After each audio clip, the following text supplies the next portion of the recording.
Hi, everybody. Nice to see you. We are coming to the end of winter here in Florida, and this in Maine. Used to be in Florida for a long time. Anyway, the today's presentation is reading the Landscape of Aphasia, Part 1. It's called Aphasia Awareness. There'll be 3 parts to this going forward, and what I've been trying to figure out is helping people understand not only about aphasia, which is important. So many people don't know anything about aphasia, and it isn't that people understand that word and know they don't understand what it means. They have no idea what that word is. It's not connected to anything. It could be a religion. It could be a plant. It could be anything. It is one of those particular words that many people don't know about particular words, and they are not connected in any way. So I'm trying to figure out why that is the case, given that millions of people here in the United States have aphasia, but for whatever reason, the mostly hospitals, but the rest of the country, of course, but many hospitals, for some reason, do not use the lexicon, the language of aphasia. So and what that means is that even in their websites of various hospitals, they don't use the word aphasia at all. So if you were to put in the search box at many of the hospitals in your state, you put in aphasia, it will often tell you, sorry, give me another question. It doesn't appear. It does not appear anywhere, even though at the various hospitals, they do have people that are speech language people. They do talk about the fact that there's any number of brain diseases and disorders, but they don't use the word aphasia. They will say, oh, they're just having trouble speaking. Maybe that's shorthand for aphasia, but just because you can't speak, aphasia is much more complicated than just unable to speak. So that's what this particular article is all about. And as I have learned more since my first stroke and aphasia and lost my language, and that was over now 10 years ago, and it might as well have been yesterday, because clearly this is what I've been doing for 10 years, is not only helping people understand how this really works, but also realizing that this is how I got better before, and this is how I get better today. Practice is one of the issues of neuroplasticity, which happens to be that capacity all humans have to grow new brain matter. And again, because people don't understand about aphasia, people also don't understand about plasticity, which is how people with aphasia, quote, get better. So anyway, it's a very interesting thing. I call it interesting. It's a very interesting thing, given that unless you're a scientist or you actually had a stroke and aphasia, most people won't know anything about it. So that continues to be a big issue. And the fact that I ended up writing a particular book because a couple of issues happen. Not only do hospitals not use the lexicon of aphasia, they also, the conventional hospitals typically stabilize people with stroke and get them ready to take the next step, which is the rehab facilities. And they typically leave conventional hospitals and go on to rehab facilities. And that was the case with me. I left the hospital after 6 days, went home for my brain to settle down. And literally it did take a month before my brain would settle down. And then went into a rehab facility outpatient for speech therapy.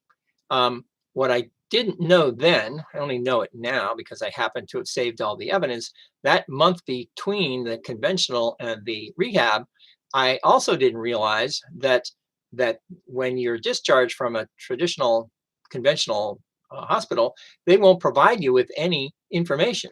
They won't provide you with something about aphasia and your family, because in my case, I couldn't have done anything with it, but my family could have. And of course, everybody can go online and find out about aphasia, but unfortunately, it takes a long time to understand what aphasia means, what it means to you or your loved person, and uh, that takes years.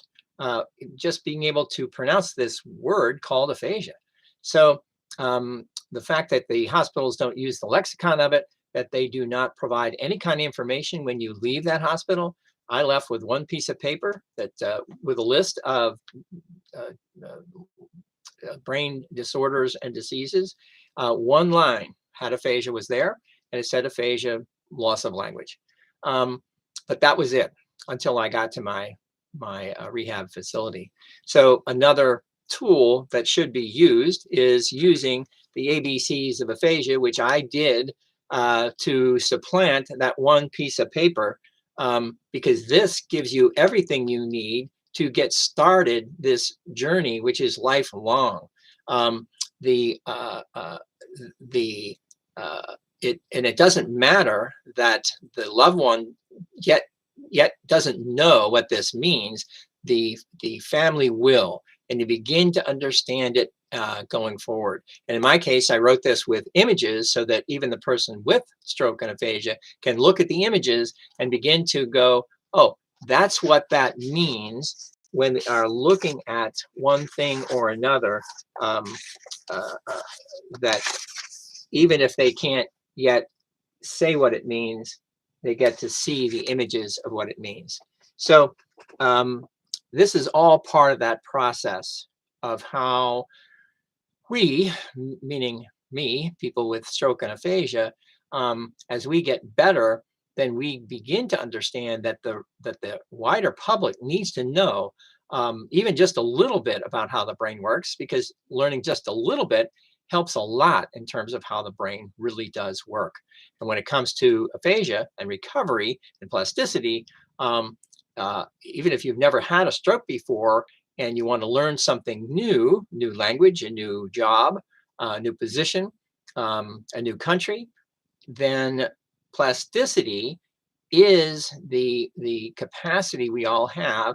And if we understand plasticity, which is the 10 principles of plasticity, how in fact the brain learns and grows and builds new brain matter, then you begin to understand, oh, if I want to do anything I want to do, I can be more purposeful about that by understanding about aphasia.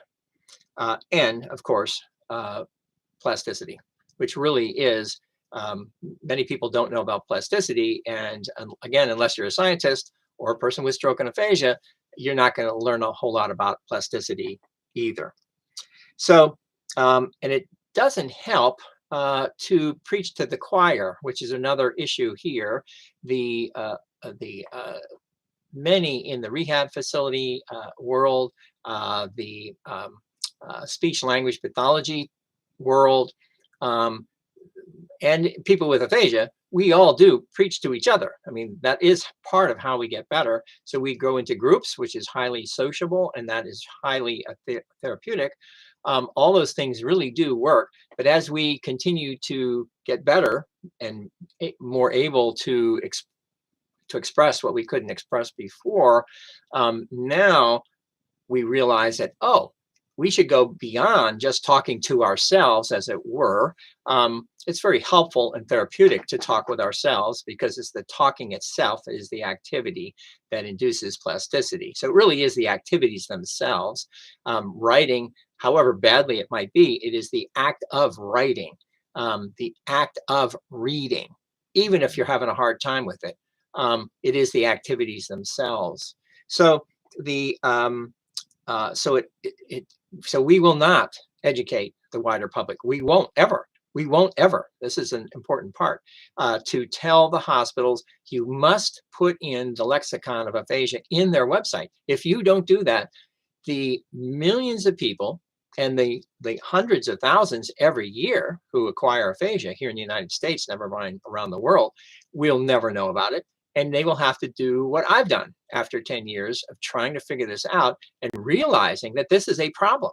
This isn't just something small. This is a big problem that even within the healthcare community, they, for whatever reason, just have never thought that an aphasia is important enough to actually list it some in their website so they can better understand what happens when 25 to 40% of people with stroke acquire aphasia. So huge number of people have stroke, and as a result, a huge number of people acquire aphasia, but there's no connection in the conventional world, healthcare world, connecting stroke to aphasia. So if you talk about aphasia, you might as well be in another religion, because people just have no idea what that means. So we can't just preach to the choir. We have to go out and beyond to everybody else in the wider public. And of course, the hospitals themselves must, and this is part of what I've been doing for several years, and now with my nonprofit, Aphasia Nation, to go to the hospitals, go to the health community people, and explain why it's so important that millions of us who actually have this disorder, nobody else will ever know what it is. It's not only is the language issue itself invisible because we can't communicate, but unfortunately, the hospitals have aphasia too. They too can't communicate. They just, for whatever reason, they won't, and that cannot be. It cannot be. As I think you've seen before, I have showed on my laptop with hospital presidents, because I've spoken there enough that they know who I am, and I show them on their website, and I on my laptop, and I show them aphasia. Their own hospital put in aphasia, and they see it. Sorry, we don't know what that is. Even they were aghast. And now they haven't fixed it yet, but how is it this way that so many people find out that this thing called aphasia has still not been adopted into the lexicon for the millions of people who actually have aphasia, yet nobody else knows anything about it.